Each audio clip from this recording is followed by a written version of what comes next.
আমন্ত্রণ রাতে বাংলাদেশের শুরুতেই জানাবো শিরোনাম।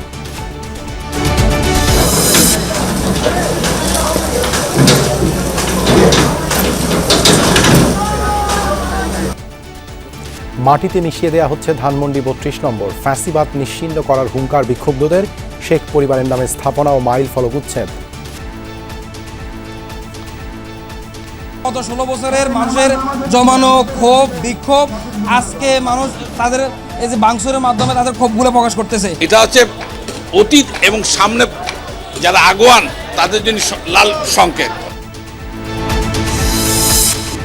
ভাঙচুরের ঘটনা অনভিপ্রেত অনাকাঙ্ক্ষিত, প্রধান উপদেষ্টার কার্যালয়ের বিবৃতি। শেখ হাসিনার উস্কানি বন্ধ করতে সতর্ক করা হলো দিল্লিকে। ভারতকে আমরা লিখিতভাবে অনুরোধ করেছি যে শেখ হাসিনাকে রেস্ট্রেইন করার জন্য, যাতে করে তিনি এই ধরনের বক্তব্য বিবৃতি না দেন যেটা বাংলাদেশের বিপক্ষে যাচ্ছে। গণতন্ত্রের যাত্রাপথে বড় বাধা হতে পারে ৩২ নম্বরের বিশৃঙ্খলা, মন্তব্য মেজর হাফিজের। ভারতের হাত আছে কিনা খতিয়ে দেখার আহ্বান।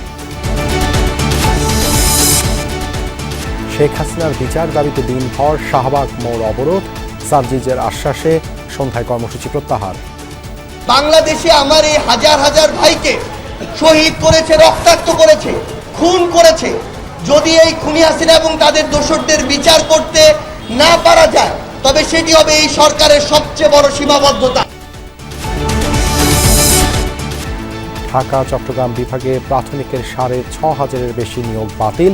রায়ের পক্ষে বিপক্ষে হাইকোর্টে হট্টগোল।